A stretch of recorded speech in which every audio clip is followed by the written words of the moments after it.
টিকটিক করে এগিয়ে চলছে ঘড়ির কাঁটা। কাকডাকা ভোরে সূর্যের দেখা মিলে পূর্ব গগনে, নিয়ম করে পশ্চিমে অস্তও যায়। কেটে যায় সময়, আর এই সময়ের সঙ্গে পৃথিবীর কত কিছুই না বদলিয়ে যাচ্ছে।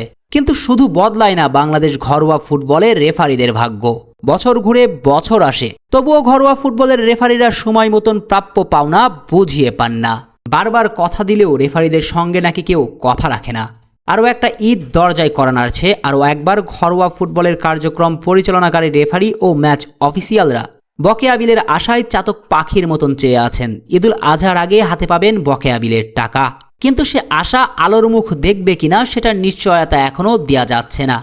দেশের দৈনিক এক পত্রিকা কালবেলার সূত্র মতে, শেষ ঈদুল ফিতরে 2023-24 মৌসুমের প্রিমিয়ার লিগের প্রথম পর্বে রেফারিদের বিল পরিশোধ করা হয়েছে ঠিক, কিন্তু প্রাপ্য পাওনার চেয়ে সেটা অনেক কম।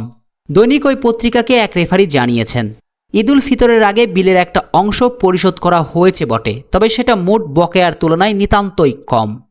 প্রতি ঈদে পরিবারের খরচ চালাতে সর্বসাধারণের হিমশিম খেতে হয়, থাকে বাড়তি চাপ। আর সে চাপ সামলাতে রেফারিরা আশায় থাকেন বকেয়া পাওনা বুঝিয়ে পাবার, যাতে করে পরিবারকে একটু ভালো রাখা যায়। কিন্তু রেফারিজ কমিটিরা তো ছুটছেন উল্টো রথে। ঈদের আগে ঘরোয়া ফুটবলের রেফারি আর ম্যাচ অফিসিয়ালদের এখনো প্রাপ্য পাওনা বুঝিয়ে দেননি। ব্যাপারটা যে এখানে শেষ এমনটাও নয়, বরং গায়ে শিহরণ উঠে যাবে যখন জানবেন 2021-22 মৌসুমের বিল এখনো পর্যন্ত পাননি রেফারিরা। দৈনিক ওই পত্রিকাকে সংশ্লিষ্ট সূত্র জানিয়েছেন এমনটাই।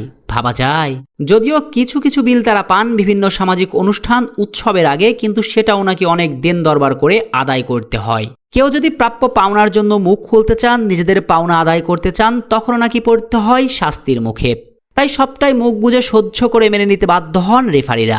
অনেকটা গোপনে হয়তো রেফারিদের চোখ দিয়ে গড়িয়ে পড়ে জল। সে চোখের জল তো আর দেখতে পান না বাফুফের হর্তাকর্তারা, তাই হয়তো বুঝিয়ে দেন না রেফারিদের ঘাম ঝরানো প্রাপ্য পারিশ্রমিক।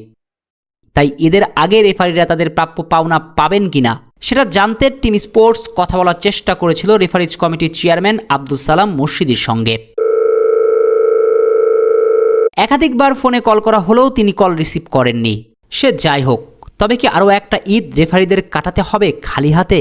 হয়তোবা ঈদুল ফিতরের মতোই ঈদুল আজহাতেও কিছু টাকা তাদের হাতে গুজিয়ে দিয়ে বরাবরের মতোই প্রতিশ্রুতি দেওয়া হবে আগামী দিনে বকেয়া বিল পরিশোধের। কিন্তু সে দিনটা কবে আসবে, আদৌ সে দিনটা আসবে কিনা, রেফারিরা তাদের সম্পূর্ণ পারিশ্রমিক পাবেন কিনা সেটা নিয়ে প্রশ্ন থেকেই যায়। হয়তো শাস্তি এড়িয়ে যাবার ভয়ে ম্যাচ অফিসিয়াল ও রেফারিরা মুখ বুজে সব সহ্য করবেন, চাপা আত্রনাদে গোপনে চোখের জল ফেলবেন, কষ্টে সৃষ্টে না হয় পাড়ি দিবেন আরও একটা ঈদ। কিন্তু বাংলাদেশ ঘরোয়া ফুটবলে রেফারিদের পারিশ্রমিক না পাওয়ার এই হতাশার গল্পগুলো চলবে কতদিন? শেখ আসাফুদ্দৌলা অনিক, টিম স্পোর্টস।